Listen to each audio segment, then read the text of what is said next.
Suatu hari, Baginda Raja terlihat termenung sendiri di taman kerajaan. Dikabarkan ia sedang dilanda masalah yang membuatnya tidak bisa tidur. Namun masalah yang dihadapinya hanya Baginda Raja sendiri yang tahu. Ia sengaja merahasiakannya dari orang-orang sekitar, baik kepada penasihat istana maupun Abu Nawas selaku sahabatnya tempat berkeluh kesah. Ingin rasanya Baginda Raja melupakan masalah yang menimpanya.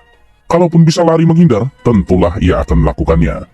Tapi kenyataannya, permasalahan yang dihadapinya terasa seperti mengikutinya kemanapun Baginda Raja pergi. Sejak saat itu, Baginda Raja sering terlihat melamun seorang diri. Kemudian, penasihat istana mendekati Baginda Raja. "Maaf, Paduka yang mulia. Hamba perhatikan belakangan ini Paduka terlihat murung.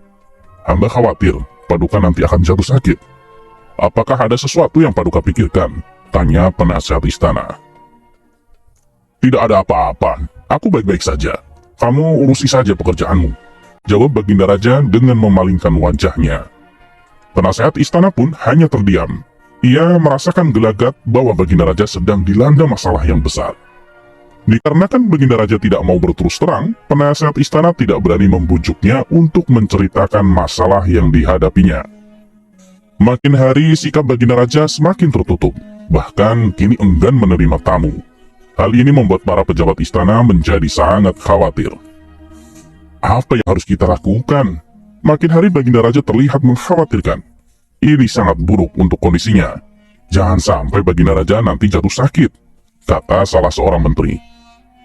"Iya betul, aku juga cemas melihat sikap Baginda Raja belakangan ini. Aku sudah coba membujuknya supaya mau menceritakan masalah yang dialaminya. Tapi beliau malah memalingkan wajah. Baginda Raja memilih menutup diri," beber penasihat istana. "Saya ada saran. Bagaimana kalau masalah ini kita sampaikan kepada Abu Nawas? Biasanya dia tahu solusinya," ujar salah satu menterinya. "Nah iya, saya setuju dengan saran tersebut," balas yang lain. Maka beberapa menteri istana segera mendatangi rumah Abu Nawas. Melihat yang datang adalah para menteri, Abu Nawas sempat terkejut. Karena biasanya yang diutus Baginda Raja adalah prajurit istana. "Kenapa kalian yang datang?" tanya Abu Nawas. "Kami kesini bukan diutus Baginda Raja, tapi atas kemauan sendiri," jawab para menteri. Kemudian para menteri ini memberitahu Abu Nawas tentang keadaan yang menimpa Baginda Raja. "Kami semua sudah berusaha memberi perhatian, tapi Baginda Raja selalu menutup diri," kata salah satu menteri. "Oh begitu, aku akan coba menghiburnya. Mari kita ke istana sekarang," ajak Abu Nawas. Singkat cerita, Abu Nawas menghadap Baginda Raja. Ia lalu bercerita kisah-kisah jenaka di hadapan Baginda Raja, berharap bisa terhibur dan tertawa. Tapi ternyata tidak ada reaksi apapun. Baginda Raja hanya terdiam, malah meninggalkan Abu Nawas lalu masuk ke kamarnya. Selepas Baginda Raja pergi, para menteri segera menghampiri Abu Nawas. "Bagaimana ini Abu Nawas? Kamu lihat sendiri kan?" ucap mereka. "Sepertinya Baginda Raja sedang mengalami masalah berat. Biarkan aku pulang dulu. Aku akan memikirkan cara untuk mengatasi masalah ini," ucap Abu Nawas. Setibanya di rumah, Abu Nawas terus memikirkan cara terbaik untuk memecahkan masalah tersebut. Setelah berpikir cukup lama, akhirnya Abu Nawas menemukan ide cemerlang. Esok harinya, Abu Nawas pergi ke pasar. Di hadapan orang-orang, Abu Nawas berteriak, "Wahai kalian, apakah di antara kalian ada yang bisa memasukkan unta ke lubang jarum?" Mendengar pertanyaan Abu Nawas, semua orang yang ada di sana heran. Salah satu dari mereka lalu menjawab, "Mana mungkin bisa? Itu perkara yang mustahil." Dengan lantang, Abu Nawas juga membalas, "Tidak ada perkara yang mustahil. Jan dan aku, anak kecil pun bisa," jawab Abu Nawas. "Kalau kamu memang bisa, tunjukkanlah kepada kami," pinta mereka. "Maaf kawan-kawan, sayangnya aku hanya bisa membuktikannya bila di hadapan Baginda Raja," jawab Abu Nawas. Begitulah seterusnya, setiap ada keramaian orang ataupun perkumpulan, Abu Nawas selalu mengatakan hal yang sama. Akhirnya, kabar tentang Abu Nawas bisa memasukkan unta ke lubang jarum sampai juga hingga telinga Baginda Raja. Awalnya Baginda Raja tidak terlalu memperdulikannya, tapi lama-kelamaan timbul juga rasa penasaran pada dirinya. Maka diperintahkanlah beberapa pengawal istana memanggil Abu Nawas. "Maaf Tuan Agung, Anda diperintah Paduka untuk datang ke istana," ucap seorang prajurit. "Benarkah? Tanya Abu Nawas memastikan. Benar Tuan Abu Nawas, jawab sang prajurit.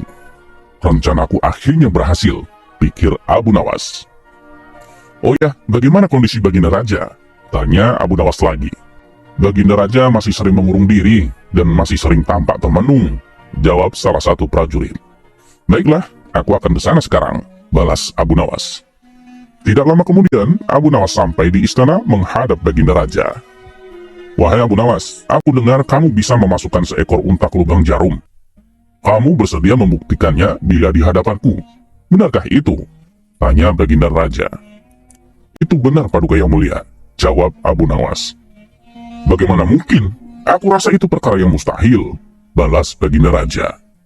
Ampun Paduka, di dunia ini tidak ada yang mustahil, ujar Abu Nawas.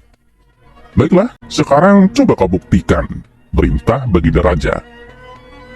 Caranya mudah Paduka. Kita tinggal membuat jarum yang lubangnya lebih besar daripada seekor unta. Dengan begitu, kita bisa memasukkannya dengan mudah. Bahkan anak kecil pun bisa, jawab Abu Nawas. Kalau caranya seperti itu, semua orang pun bisa melakukannya. Berarti kau telah menipu semua orang, termasuk aku, ucap Baginda Raja. Hamba tidak pernah menipu siapapun, dan hamba juga tidak pernah menipu Paduka. Hamba tidak pernah mengatakan bahwa jarum yang hamba maksud adalah jarum yang kecil, balas Abu Nawas. Iya, itu benar. Tapi apa maksud dari pernyataanmu itu? Tanya Baginda Raja. Hamba hanya ingin mengatakan Paduka, ada hikmah dari pernyataan ini, jawab Abu Nawas. Hikmah? Hikmah dari mana? Tanya Baginda Raja. Bukankah tadinya Baginda Raja tidak percaya kalau hamba bisa memasukkan unta ke lubang jarum? Tapi setelah hamba jelaskan, Baginda Raja baru mempercayainya. Begitu juga dengan permasalahan yang sedang kita hadapi Paduka. Sebesar apapun masalah, sebesar apapun bebannya, tapi kalau hati kita lebih besar, hati kita lebih luas saat menghadapinya, maka semua masalah akan terasa lebih ringan. Itulah gambaran seekor unta bila dimasukkan ke lubang jarum. Sepintas saat kita menghadapinya, pasti itu mustahil dilakukan. Tapi bila hati kita luas dan besar, maka pikiran kita juga akan mengikuti. Dan pada akhirnya, masalah yang kita anggap mustahil diatasi, menjadi mudah dan ringan untuk dijalani. Bagaimana kita akan bisa menang bila kita menghadapi masalah dengan hati yang sempit? Tutur Abu Nawas. Seketika Baginda Raja terdiam. Ia terus merenungi ucapan Abu Nawas. Suasana pun mendadak menjadi hening. Tidak berapa lama, Baginda Raja pun berkata, Terima kasih Abu Nawas, kau telah menyadarkanku. Selama ini aku memang sedang dilanda masalah, dan hatiku sempit untuk menghadapinya. Sehingga pikiranku juga ikut menjadi buntu, ujar Baginda Raja.